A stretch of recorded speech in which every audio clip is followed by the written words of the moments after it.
Hey guys, it's your boy Kion Prince, and I'm here with another editing tutorial, and we're just going to be looking at what I call the digital scrapbooking method. So, the type of thing that I use mainly for icons and wallpapers. So, let's get into it. So in this video, I am making a wallpaper. I have an iPhone 12 Pro Max, and the dimensions I use for wallpapers is 1170 by 2532. So the first thing we want to do is, pick out our main picture, first off. What I usually do for this is I usually pick one main photo that I want on top of everything, and then I pick a bunch of photos that I want to go behind it to make a bit of, like, a collage.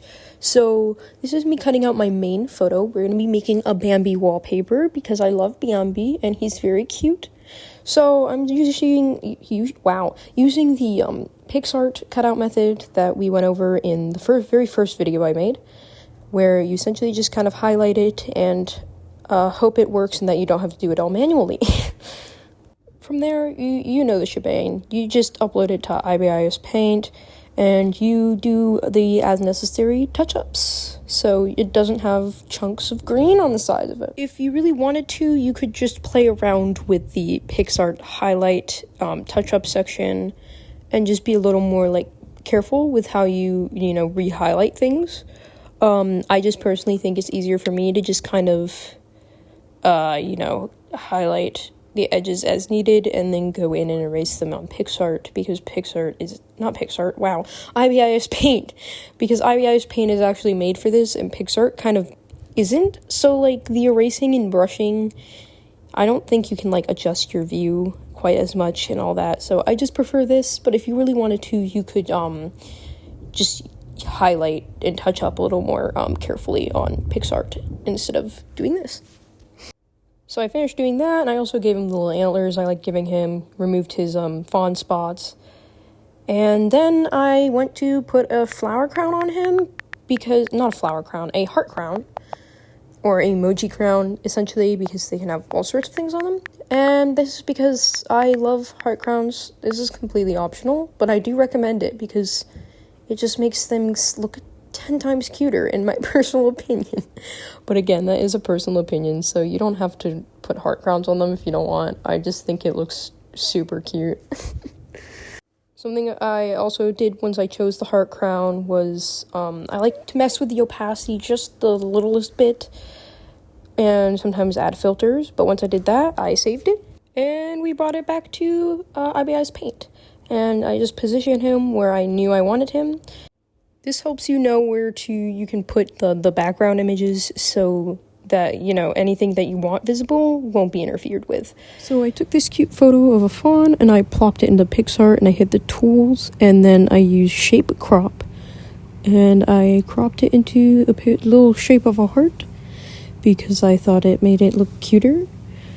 And then on top of that, I also added filters to it to kind of help it look more to the aesthetic that I was going for. From here, it's just kind of about picking the photos you want and just arranging them how you want on layers beneath your main image.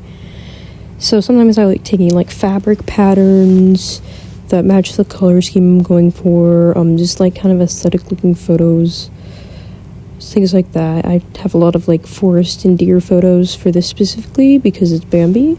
So now I'm just gonna quickly go over how I get the kind of tear look personally.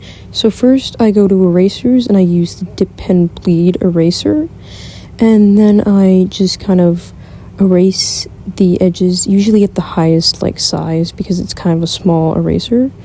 But I kind of drag it along the edges and kind of shape it in kind of like a jagged, tear looking thing. You want it to look kind of torn and not, like, neat.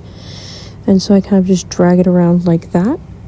Then you just essentially erase all the excess that, you don't need.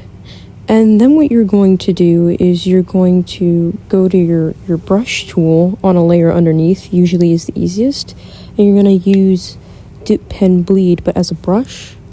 And then you're going to make this, like, off-white yellowy color. and then you're just going to go along the edges underneath. And this, in my personal opinion, kind of makes like a nice tear type look to it, and kind of makes it look like it was torn and like plastered on like a scrapbook, or you know, those journal videos that you see on TikTok, like the ASMR journal videos. It's kind of a similar look to that.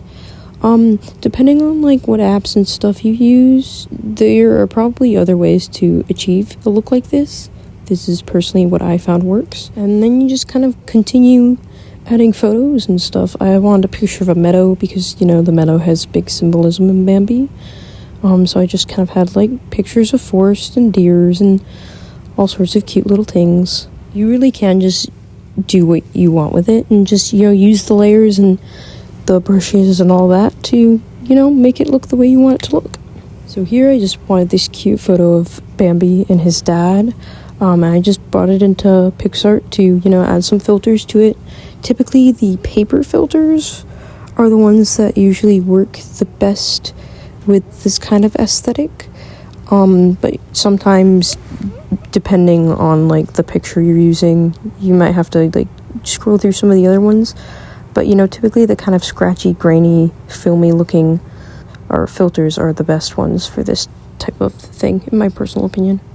Then, because I like putting the character's name on my wallpapers, I got this little JPEG of like some torn paper because I felt like it, you know, helped fit the vibe. And I kind of just stretched it across Bambi like that. Then I just plopped into good old Fonto, and conveniently enough, the font that it was already on, I thought worked perfectly for what I wanted. So we didn't really have to scroll through the fonts a lot. And I just put his little name on it. Then from there, I just plop it back into PicsArt and add some filters to help with the, you know, the scrapbooking type aesthetic that I was looking for this. So again, those kind of like scratchy, grainy, filmy filters. And then you can, you know, stack filters too. So like, don't be afraid to like put multiple filters on it and just, you know, play with it until you get the look that you're looking for, because you can totally put multiple on top of each other. I would just recommend like saving between filters just in case, but it's fun to mess around with. And then it's completed. This is what the finished product looks like. This is what it looks like on my phone. I'm pretty happy with it, to be honest. I think it came out really cute.